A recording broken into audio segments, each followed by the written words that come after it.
Hi guys, welcome back to Blue Moon Rising TV. That is on Another day, another draw. It's Manchester City, as you said at the weekend, drawing our way to the league. We draw when we won. We're Man City. Do you remember when we had Mark Hughes as manager? I think we went on, we broke the record for the most draws in a row when Mark Hughes was there. Yeah, so recreating Mark Hughes' success. Pep is just a Spanish Mark Hughes. Is that what you're trying to say? I'm not trying to say that because it's not true. Because as we will talk about now, Mark Hughes had better hair actually. He had hair. Yeah, full there. We are playing well, but we're not managing to get these results ground out. Anyway, as ever, we're going to pick 3 fan cams from the weekend, sit through this, and hopefully, I think by the end of this, people might feel a little bit better. Yes, we're not going to use my fan cam because I just moaned about it being cold because it was really cold. It was really cold. I was fed up after that game, I'll be honest. Middlesbrough brought the weather. They brought the weather with them. They brought the coach, put it on the pitch, brought the weather, and nicked a point. Fair play. It well works. Done, it's good tactics. If I could move the ecosystem with me as well to use it as an advantage, I would do that as well. Didn't take it to Barcelona with us. Actually, we did. We did. It was rained. Pretty crap it rained. There. Anyway, right, guys. So the first one is our Aussie friend is going to tell us about. He was frustrated. Let's just get into it. I would have even been quick to say that when I saw Leroy Sané actually warming up on the sideline, I thought, we'll get him in early. You know, he might be a bit more of a factor in terms of pressing the ball. You know. So the first wider point, I guess, is about did we set up with the right team first of all? I'm going to say yes. I'm being honest. I thought we started really well. I thought the first half we battered them. I remember speaking to you via WhatsApp and saying like we're battering these. Yeah. And then we both were that like, was me to you. It was. Yeah. No, you said it to me. Yeah. And we were both agreeing. Yeah, and then you were like, it's going to be 1-0. And we were like, okay. Yeah. It was so predictable. And I do think we got it. I do think the setup was right initially, but it's there's a wider. I'll get quite philosophical in a bit on this, but there's a wider whole debate about like looking for a reason why things don't work always. And everything, believe it or not, isn't under our control. You know, like we cannot literally mastermind every single outcome. Actually, I'm going to get into the stats now. Actually, I'm going to bring out the stats because we just saw something online by City Watch, and fair play for finding the stat for them. These passes, possession, shots, chances, clear chances, completed dribbles, touches in the opposition box. Man City are first in every category, and we are third. This is the interesting bit in chances converted. That's still pretty high.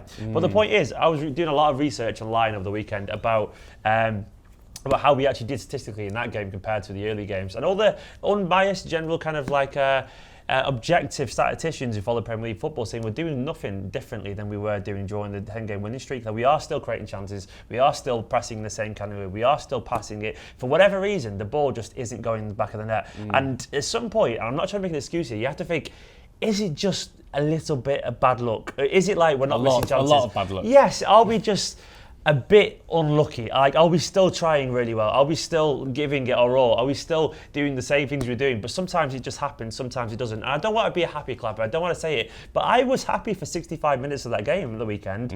And then, for whatever reason, they scored and we didn't convert 2 clear-cut chances. And it's like, it's such fine margins, football. Like, I would be worried if we were playing bad football, if we were, all the things that we were doing at the start of the season, if they weren't still happening. But in my opinion, they still are. It's just, for whatever reason, it isn't happening. And now as humans, we don't like the idea of not understanding why things don't happen. So we try and rationalise it to a reason, say, it must be that play, it must be that. And you know what? Clichy made a mistake. But it could have been anyone making a mistake. It could have been, it's been Stones, it's been Cardio Bravo. Individuals making mistakes, I think, is the overall consensus there. Yeah. Some more likely than others. But I don't think we made mistakes to how we set out. I think the ideas that we put into play initially were right.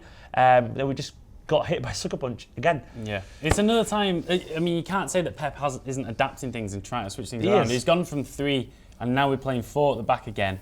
And this, in my opinion, does, I think, well, undoubtedly, it takes pressure off the 3 at the back. So you would think it would result in fewer individual errors because obviously you've got an extra man in defence. I know doesn't necessarily work like that because you can get midfielders dropping back into a 3. But generally speaking, it's less pressure on each individual defender. But it's still happening. We're still making those individual errors. Yeah. I mean, let's go through each of these points. Okay, so the lineup.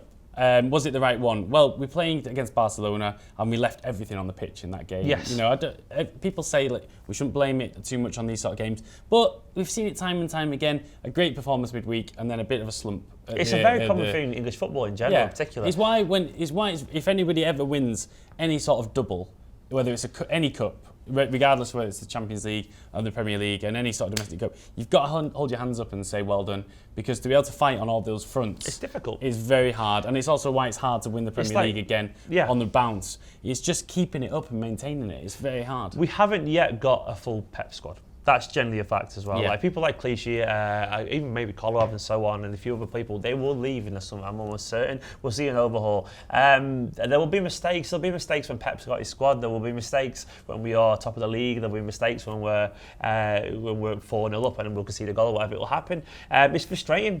But you keep forgetting, I think maybe Pep's been a victim of his own success here in terms of he created such a beautiful start to Manchester City career, 10 games in a row winning, and now all these little things, they feel like sucker punches, and especially, I don't know about you, but I was fed up on Saturday. I think it was because after the highs of midweek, and that was euphoria, this was like a real kick in the knackers, back down to... polar opposites, isn't it? It was the polar opposite. It was exactly everything we associate with Manchester City. It was that kind of harsh realisation of it all. So it hurt more than most, I reckon. If the results did way around, we'd all be in cloud nine now. It's crazy, isn't it? If we played Barcelona Saturday and won, we'd all be sat here chuffed and think we would have forgotten about the Middlesbrough game already and gone, well, we just beat Barcelona. It's just football is a horrible game and it's unforgiving.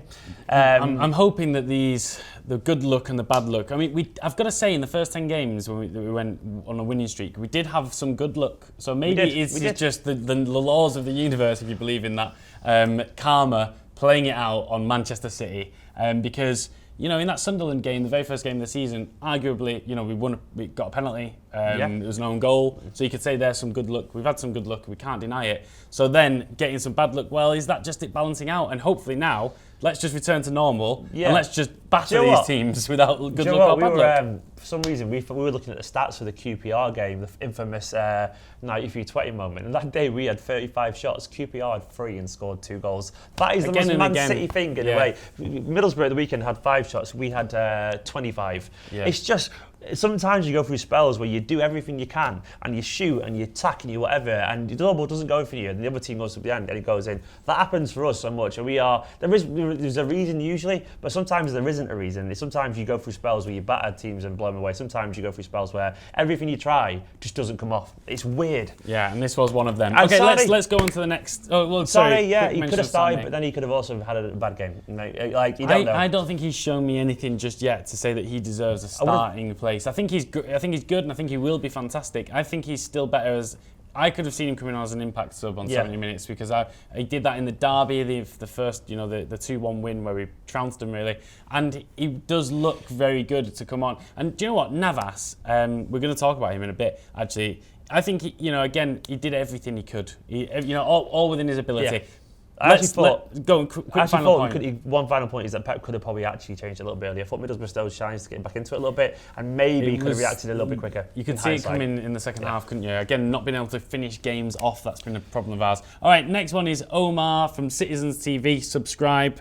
Let's check out what he had to say. I don't think we really had an off day against Everton and Southampton. Middlesbrough, Everton, Southampton, they all did the same thing. They came to part of the bus because we are the side that everyone wants to get a result against, because at the end of the day, 1-1 draw, who's that going to reflect worse on? It's always going to reflect worse on us. So everyone's going to try and come here. Manchester City, Guardiola, put a lot of money in. Everyone's talking about us as potential champions. They're trying to go for the global domination thing and everything.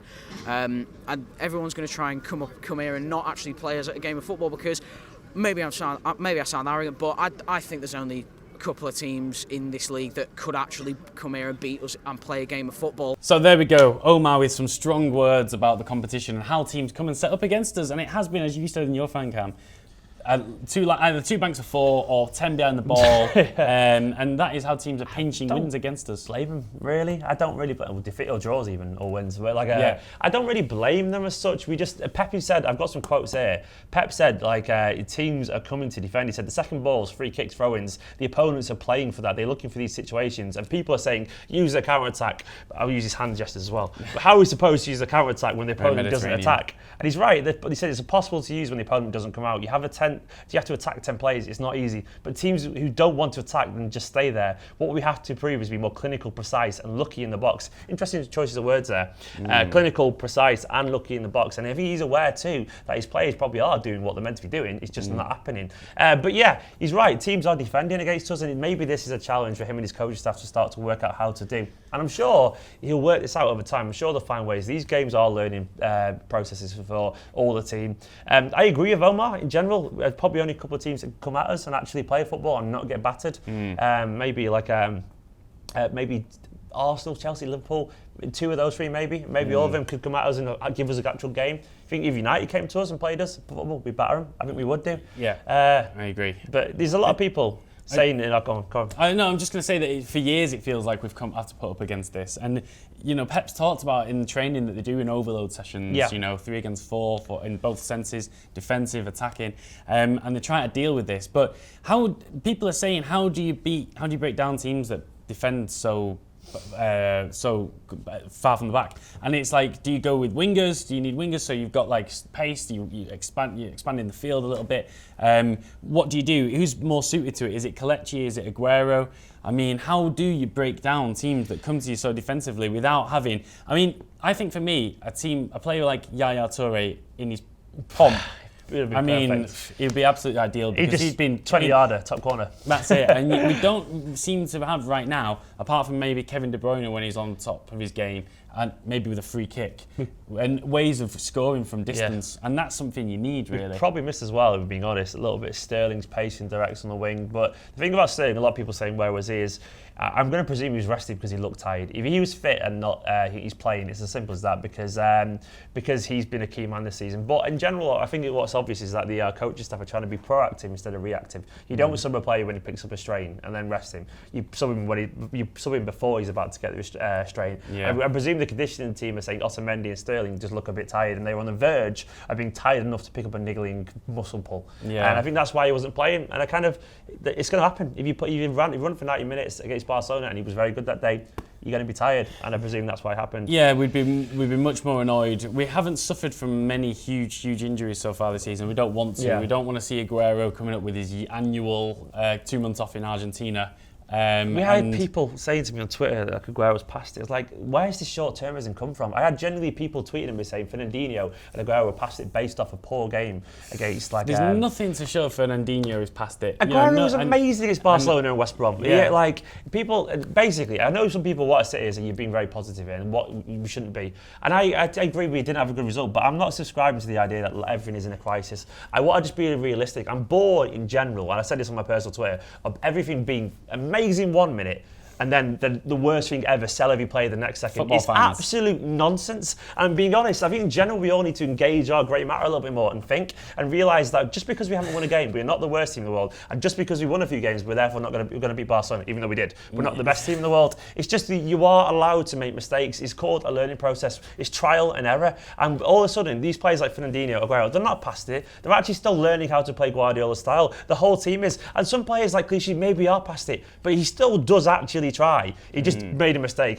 but he won't be here next season. We haven't got a Pep Guardiola team yet, and while we haven't got a Pep Guardiola team, because we've had one transfer window, there will be teething problems. It's acceptable, and there's no reason to throw everything out. You don't throw the whole baby out with the bathwater, that kind of metaphor. We don't need to scrap it and point fingers at every player. We just have to accept some days it will work, some days it won't. And at the moment, in my opinion, things are still pretty good. And I was probably the most fed up person walking out the ground on Saturday. I didn't want to do a fan cam, I was fed up. But I've kind of sat there and thought about it, and things, they seem bad, but they will be okay. Yeah, I mean, if we keep playing like this all season and improve, which we will, then we will improve and we will nick these goals. And when De Bruyne and Aguero are one-on-one with the keeper, they will score and we will win. Yes. And all it needed was one of those goals, and the whole tone of everything would change. Belief in the system and the ideas.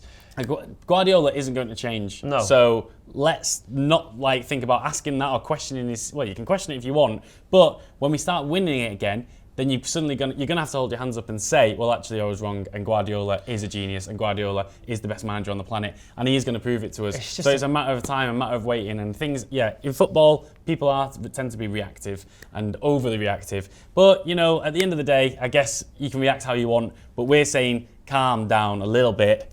Okay, it was another draw. Again, 19 times out of 20, we're winning that game. Anyway, let's go on to the final point, which is a little bit of a kind of off topic, but it's a talking point. I'm with you on Navas, man. I think you get work rate out of him, you get a bit of effort, and actually a couple of players out there today didn't seem to put that much effort in. Is that something that maybe we need to change? Well, we just have to wait for January till Gabriel Jesus, whatever his name is, comes in, mate. He'll be putting goals in the back of the net, let me tell you. Hang on for Jesus at Christmas. You heard it here on Blue Moon Rising TV. Okay, let's get all the jokes out of the way first. I can't wait for Christmas. Yeah. Well, just for football. Outside or the just Etihad, because a you like giant Christmas tree, a big human-shaped package. Yeah. Pep will be there tying the golden ribbon, and out will step this glorious Brazilian wonder kid. Except it's probably going to be like February. Yeah, never mind. But yeah, anyway, our saviour, Jesus, blah, blah, blah, all the jokes can get out of the way nice and early. So he's talking about Navas having a great game. I wouldn't say he had a great game. I think he did what Navas does, which is... He was all right. He did play well, don't get me wrong. But he's not that player who's necessarily going to turn a game on its head, you know what I mean? But he did play well. He's getting balls into the box. He was winning corners, and he's getting at him, which is what we need. And he's saying that if every player played like Navas does, it's been said time and time again, Navas is a player, no matter what you think about him, he wears his heart on his sleeve. And Guardiola knows that. Never doubt his commitment, his professionalism. Yeah. And I think it's probably a little bit of a shame that people will be a little bit... Some people will show a bit of animosity towards Navas when he leaves. And I think in general, he's a good club servant. And I think people should respect that. Like, he does have shortcomings. In general, he does have a frustrating habit of cutting back or hitting the first man. But, you know, against Barcelona, I thought in particular he was excellent. I thought he came on and he showed width, and he obviously got an assist for the goal as well. Indirectly via Aguero's back. But in general, Navas was okay. Navas. But I don't know, when he does eventually leave, and he will leave, I think people should probably show a little bit of, like, you know, a fair play. He tried his hardest. Exactly. It's like he's not going to go down as a club legend, but he's somebody that if every player played with that kind of work rate, then we'd see a much more intense team. But from one Jesus to another, Gabriel Jesus, a lot of... Like it. Say that again? Nice link. Yeah, exactly. Yeah, a nice little link from one thing. Almost like I do this like professionally, you know. Yeah, almost. Not really. But yeah, so Gabriel Jesus, a lot of people are talking about him, about what he's going to bring to the team when he comes here. So first of all, the question marks are about when he would actually first get into the team, because their league finishes at the start of December. So, okay, he could come in January, needs a few weeks probably training, so you're probably not going to see him until February. Okay, so I don't think we should put too much on this young lad's shoulders. Another thing is he is very young. Another factor is, while he is tearing it up for Brazil and he's being labelled as the new Neymar, and we hope a lot that he will become that, for his club side, he's not actually tearing it up. He's not ripping up trees necessarily. He's got an assist and a goal in 11 games at the last check. So we can't expect a 19-year-old to come into the Premier League in the middle of winter and suddenly be scoring hat-tricks here, there and everywhere. We're going to be relying more on our team as it is, settling in. But as an impact sub, again, could be fantastic. I've watched a few, since we got him, obviously, I've done the thing that everyone does, watch the odd Brazil, like, you know, Brazil game, whatever, and I do really like him though. One thing I do like about him, he's a battler, a proper warrior, the kind of player, a bit, you know, he has that a bit of a Tevez vibe to him in terms of, you know, battle and chase, and that's not something you tend to associate with Brazilian players. He's emotional, he cares and he works, and he doesn't have that kind of Neymar trait of rolling about too much or whatever. He's a little bit tougher, and I think he wants to play as a number 9, and I think in general, Palmeiras aren't Manchester City, and they're probably not even Brazil in terms of the quality around him. I think he'll generally thrive in this team. He's only young, but I think he'll be a nice boost because there's an excitement factor. There'll be a slight aura when he gets on. There'll be a buzz around the stadium. And I think just having a Brazilian wonder kid of that credibility, that kind of status, I think he'll be a nice boost. Around the time months of the season, around February, March, we'll need that kind of kick in general, that boost. And I think he could be the player potentially just to give us a little bit of some more ideas. And I'm looking forward to seeing him because it's just a nice little mid-season boost. You know, he won't obviously win us the league in terms of individually, but I'm almost certain he could provide Aguero some proper competition and push Kelechi onto new high levels, and in general just give us more options and a lot more dynamism, and I think we're going to enjoy him a lot. Yeah, I'm hoping for something, dare I say it, to the sort of debut that Anthony Martial had at Manchester United. Now he's gone off the boil here, and I'm enjoying that a lot. But, you know, seeing a young kid, bags of talent, and hopefully, apparently Martial's got some personal issues as well, so we won't have that to deal with. And yeah, coming at that time of the season could be a nice boost, but let's not pile the pressure onto this young lad's shoulders, because it's going to be left to the senior players really to turn this team around, and I think they will.